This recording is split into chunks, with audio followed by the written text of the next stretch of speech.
నారాయణం నమస్కృత్య నరంచేవ నరోత్తమం దేవీం సరస్వతం వ్యాసం తతో జయముదీరయేత్. ఓం శ్రీ గణేశ శారద మాతృశ్రీ గురుభ్యం నమ. మిత్రులారా, గత ఎపిసోడ్లో భీష్ముడు తాను శిఖండిని ఎందుకు సంహరించను అనే విషయానికి అంబ యొక్క ఉపాఖ్యానాన్ని మొత్తం చెప్పడం జరిగింది. దాన్ని విన్న దుర్యోధనుడు తాత చెప్పే మాటల్లో న్యాయం ఉంది, సమంజసమే అన్నది అనుకున్నాడు. ఆ తర్వాత దుర్యోధనుడు భీష్ముడిని అడిగాడు, తాత, పాండవుల పక్షంలో 7 అక్షోహిణులు ఉంది, వాళ్ళల్లో ఎవరు మహావీరులు, వాళ్ళని జయించడం కోసం నీకు ఎంత టైం పడుతుంది, ఎన్ని రోజులు పడుతుంది అని అడిగాడు దుర్యోధనుడు. ఇక్కడ ఒక విషయం గమనించాలి. భీష్ముడు సైన్యాన్ని చంపడానికి 1 నెల కావాలన్నాడు. ఆయన మీద గౌరవంతో కృపుడు నాకైతే 2 నెలలు పడుతుంది అన్నాడు. అంటే భీష్ముడు కొంచెం రెస్పెక్ట్ ఇచ్చాడు అక్కడ. కానీ అశ్వత్థామ అన్నాడు, నాకు 10 రోజులే అన్నాడు. 10 రోజుల్లో పాండవ వంశాన్ని సర్వనాశనం చేసేస్తాను అన్నాడు. అప్పుడు వెంటనే కర్ణుడు పక్కనే ఉండి 10 రోజులు అక్కర్లేదు, నాకు 5 రోజులు చాలు, ఓన్లీ 5 డేస్ పాండవ సైన్యాన్ని మొత్తాన్ని నిర్మూలిస్తాను అన్నాడు కర్ణుడు. అప్పుడు కర్ణుడి మాట వినంగానే భీష్ముడికి ప్రతిసారి కర్ణుడు ఏం చెప్పినా కామెడీగానే కనపడుతుంది. ఇది 3వసారి. అప్పుడు కర్ణుడు ఆ మాట అనగానే ధనుస్సు పట్టుకుని గాంధీవం పట్టుకుని అర్జునుడు, కృష్ణుడు రథం మీద సారథ్యం చేస్తున్న కృష్ణుడు, వాళ్ళిద్దరిని చూడనంతసేపు ఎవడు ఏదైనా చెప్పగలుగుతాడయ్యా, వచ్చాక తెలుస్తుంది అసలు సినిమా ఏంటో అన్నాడు భీష్ముడు నవ్వుతూ. అప్పుడు ఇలా జరిగిన సందర్భాన్ని గూఢచారులు ధర్మరాజుకి నివేదించారు. వాళ్ళలో ఇలా డిస్కషన్ జరిగింది, ఎన్ని రోజులు పడుతుంది అనేది అని అన్నప్పుడు అప్పుడు ధర్మరాజు అడిగాడు అర్జునుడిని, అర్జున, నీకెంత టైం పడుతుంది శత్రువుల్ని సంహరించడానికి జెన్యూన్గా అని అడిగాడు అందరు సోదరులు ఉన్న సందర్భంలో. అప్పుడు అర్జునుడు, ధర్మరాజా, వాళ్ళందరూ మహావీరులందరూ కూడా వాళ్ళు చెప్పింది చేయగలిగినటువంటి సమర్థులే. ఎక్కడ కూడా చూడండి, అర్జునుడి యొక్క క్యారెక్టర్ అది అనమాట. అర్జునుడు కర్ణుడు 5 రోజుల్లో చంపుతా అన్నాడు, వాడు బొంద అని అనలా. జెన్యూన్గానే వాళ్ళందరూ కూడా మహావీరులే, వాళ్ళు అన్నది వాళ్ళు చేయగలిగినటువంటి సమర్థత ఉన్నవాళ్లే, ఎందుట్లో అనుమానం ఏం లేదు. భీష్ముడు కానీ, కృపుడు కానీ, అశ్వత్థామ కానీ, కర్ణుడు కానీ. అయితే నువ్వేం బాధపడద్దు. ఎందుకు, మేరా పాస్ కృష్ణ హై, నా దగ్గర కృష్ణుడు ఉన్నాడు. ఆయన సహాయంగా ఉన్నటువంటి రథంతో దేవతలతో సహా 3 లోకాలు, భూత భవిష్యత్తు వర్తమానాలను కూడా సమూలంగా కనురెప్ప పాటలో నశింపజేయగలను. భయంకరమైనటువంటి పాశుపతాస్త్రం నా దగ్గర ఉందన్నా, నువ్వేం బాధపడకు. యుగాంతాల్లో పశుపతి అయినటువంటి పరమశివుడు ఏదైతే ప్రయోగిస్తాడో అది నా దగ్గర కూడా ఉంది. ఈ విషయం భీష్మ ద్రోణులకి, కృపునికి, అశ్వత్థామకి తెలియదు. అందుకని వాళ్ళేదో మాట్లాడుతున్నారు. కర్ణుడికి అసలు తెలిసే అవకాశమే లేదు నా దగ్గర పాశుపతాస్త్రం ఉన్న సంగతి. సో కర్ణుడికి అసలు తెలిసే అవకాశం లేదు నా దగ్గర పాశుపతాస్త్రం ఉన్న సంగతి. అయితే యుద్ధంలో సాధారణ జనులను దివ్యాస్త్ర ప్రయోగంతో చంపకూడదు. అక్కడ భీష్ముడు కూడా ఇదే మాట అన్నాడు, గమనించారు లేదు. ఎలా యుద్ధం చేసేవాడిని అలాగే యుద్ధం చేసి చంపాలి కానీ బ్రహ్మాస్త్రాలు, దివ్యాస్త్రాలు వేసి చంపకూడదు. అందుచేత మనము రుజుమార్గంలోనే మనం కూడా జయిద్దాము. మన పక్షాన దివ్యాస్త్రాలు తెలిసినటువంటి, పరాజయం ఎరిగినటువంటి శిఖండి, యూధానుడు, దుష్టజమునుడు, భీముడు, నకులుడు, సహదేవుడు, యుధామన్యువు, ఉత్తమోజసుడు, వీళ్ళందరూ కూడా అలాగే విధంగా భీష్మ ద్రోణులతో సమానులుగా చెప్పబడినటువంటి విరాట ద్రుపద రాజులు, శంఖుడు, గడాద్గజుడు, అభిమన్యుడు, ద్రౌపదీ పుత్రులు 5 ఉప పాండవులు, వీళ్ళందరూ ఎంతోమంది వీరులు ఉన్నారు. గమనించండి, వీళ్ళందరూ మహావీరులు అనమాట ఇప్పుడు చెప్పిన వాళ్ళు. అసలు ఇదంతా ఎందుకన్నా, నువ్వు కళ్ళెర్ర చేస్తే 3 లోకాలు భస్మం అయిపోతాయి. ధర్మరాజా, నీకు అంత సమర్థత ఉంది. నువ్వు కోపంతో ఎవరన్నా చూస్తే వాడు అక్కడే దగ్ధమై భస్మం అయిపోతాడు. అందువల్ల ఏం భయం లేదు. ఎన్నాళ్ళు పడితే అన్నాళ్ళు పట్టనయ్యి, మన శక్తి వంచన లేకుండా మనం ప్రయత్నం చేద్దాము ధర్మ మార్గంలో అన్నాడు అర్జునుడు. ఈ విధంగా అటు కౌరవ పాండవ సైన్యాలు కురుక్షేత్రానికి చేరాయి. గుర్తించడం కోసం రకరకాల సింబల్స్ పెట్టుకున్నారు. ఆ యొక్క ప్రతి రథానికి కానివ్వండి, వాటికి ప్రతి చోట కూడా వాళ్ళు జెండాలు పెట్టుకున్నారు. గుర్తులు, పేర్లు, అలంకారాలు, అంటే దూరం నుంచి కూడా గుర్తుపట్టే విధంగా అరేంజ్మెంట్స్ జరిగినాయి. ఇతరు పాండవులు వాడు, ఇతరు కౌరవులకు సంబంధించిన వాడు, ఈ కలర్ పాండవులు, ఈ కలర్ కౌరవులు, యూనిఫామ్ అనుకోండి. ఇలా అన్నీ కూడా సెట్ చేసుకున్నారు. నియమాలు ఏర్పరచుకున్నారు. 2 వైపులా కూడా సైన్యాధిపతులు కలిసి కౌరవులు, పాండవులు అందరూ కూడా అక్కడ కూర్చొని యుద్ధంలో నియమాలు. అదేవిధంగా యుద్ధం అయిపోయి సాయంత్రం అయిపోయిన తర్వాత ద్వేషంతో కాకుండా పరస్పరం ప్రేమ భావంతో ఉండాలి అందరూ కూడా, సైనికులు కానీ యోధులు కానీ అన్నది కూడా వాళ్ళు డిస్కస్ చేశారు. అలాగే అవతల వాడు తిడుతుంటే మనం కూడా తిట్టాలి. మన సినిమాలలో, తెలుగు సినిమాలలో పద్యాలు ఉంటాయి. ఏంటి తిడుతుంటాడనమాట, ప్రేలితి వెన్నునాళ్ళు అని మొదలెడతాడు ఈయన. అవతల ఆయన కూడా అదే మాట్లాడతాడు. అంతే తప్పితే వెంటనే బాణం తీసి వేయకుండా ఈయన ఎంతసేపు శ్లోకాన్ని పద్యం చెప్పాడో ఆయన ఎంతసేపు పద్యం అంటే తిట్టుకోవడం, తిట్టు అనమాట. నువ్వు అట్టాంటి వాడివి, ఇట్టాంటి వాడివి, నువ్వు ఆ రోజు ఓడిపోయావు, ఈ రోజు ఓడిపోయావు, వాళ్ళు వచ్చావు యుద్ధానికి, సిగ్గుందా శరం ఉందా అని ఇటు తిడతాడు. తిట్టంగానే ఆయన కూడా, అవతల ఆయన కూడా ఈయన గుర్తుపట్టి, నువ్వు బలానా యుద్ధంలో నువ్వు ఓడిపోలేదా, అప్పుడు నువ్వు పారిపోయావు కదా, ఇప్పుడు వచ్చి మాట్లాడుతున్నావా అని ఈయన అంటాడు. ఇదనమాట. ఈయన తిట్టేవాడిని తిట్టుకోవాలి, అంతేకాని గబక్కని బాణం వేయకూడదు. అదేవిధంగా సైన్యం నుంచి బయటికి వెళ్ళిన వాళ్ళను ఎప్పుడు చంపకూడదు. ఏనుగు మీద ఉన్నవాడు ఏనుగు మీద ఉన్నవాడితోనే యుద్ధం చేయాలి. రధికుడితోటి, కాలిబంటుతోటి, అశ్వం మీద ఉన్నవాడితోటి ఇలా యుద్ధం చేయాలి. ఇవన్నీ కండిషన్స్ అనమాట. అదేవిధంగా ఉత్సాహానుసారంగా ఒకళ్ళొకళ్ళు పలంకరించుకుంటూ యుద్ధం చేసుకోవాలి. కత్తిపెట్టుకుని కొట్టు అని అవతల వాడిని అనాలి. వాడు కొడుతుంటే వీడు కొట్టాలి. ఆ హుషారుగా అంటే ఎనర్జెటిక్గా యుద్ధం చేయాలి. అందుకనే మనకి ద్వాపర యుగంలో ప్రతివాడు యుద్ధకాంక్షతో రగిలిపోతూ ఉంటాడు. అందుకనే కర్ణుడు కూడా చివరిలో రాయబారం అయ్యాక కృష్ణుడితో అంటాడు, కొన్ని లక్షల మంది ప్రజలు రాత్రి పగలు దండాలు బస్కీలు తీసి ఫిజికల్ ఫిట్నెస్ కోసం ట్రైనింగ్ తీసుకుంటున్నారు. ఎందుకో తెలుసా? కౌరవ పాండవ యుద్ధం వస్తుంది, ఆ యుద్ధంలో తమ యొక్క శౌర్య పరాక్రమాలు చూపించాలని ప్రతి వాళ్ళు అనుకుంటున్నారయ్యా. ఇప్పుడు నేను కనుక పాండవ పక్షంలో జరిగితే యుద్ధం ఆగిపోతుంది, వాళ్ళందరూ సూసైడ్ చేసుకుంటారు అన్నాడు కర్ణుడు కృష్ణుడితోటి. ఇంతకుముందు కాదు, ఎపిసోడ్లో చెప్పాను. అంటే ద్వాపర యుగంలో ప్రతివాడు యుద్ధోన్మాదుడిగా ఉంటాడు. అది అనమాట. వాళ్ళందరికీ కూడా ఇక్కడ ఆ యొక్క చేతి తీట తీరేటువంటి సందర్భం. అందువల్ల ఒకళ్ళనొకళ్ళు ఉత్సాహపరుచుకుంటూ తమ బలానుసారం ఒకళ్ళనొకళ్ళు పలకరించుకుంటూ యుద్ధం చేయాలి అని చెప్పుకుంటున్నారు ఇక్కడ.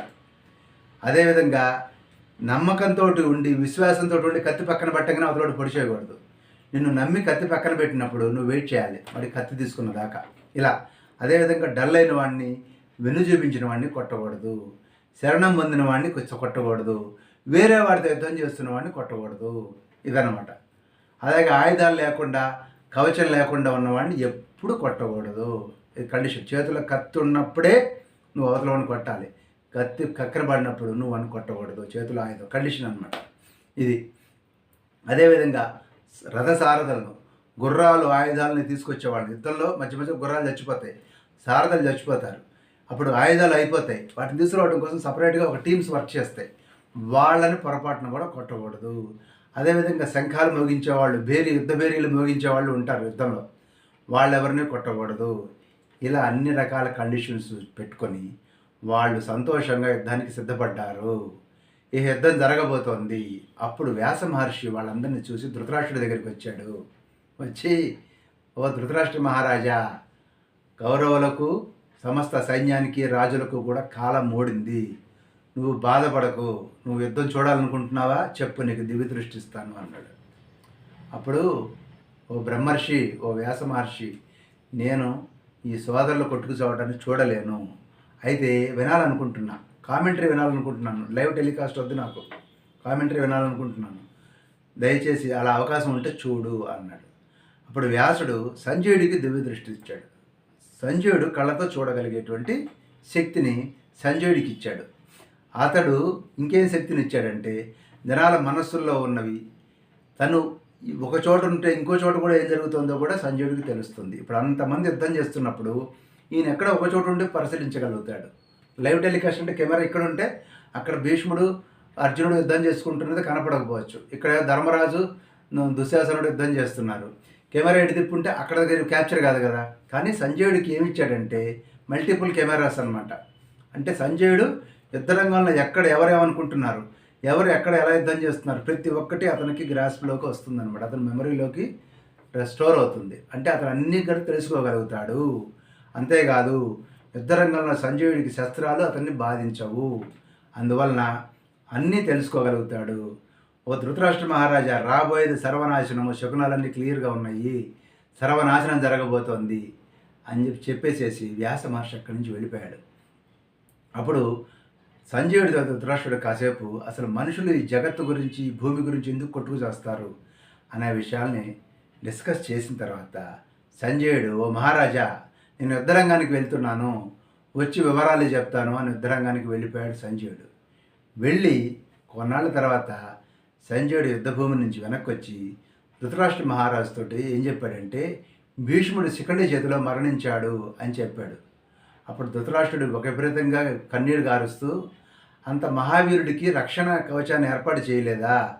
ఆ సమయంలో ఏం జరిగింది? అసలు భీష్ముడిని చంపడం ఏంటి పాండవులు? ఇంకెంతకంటే అధర్మం ఏముంది అని పాండవులను విపరీతంగా దూషించాడు ధృతరాష్ట్ర మహారాజు.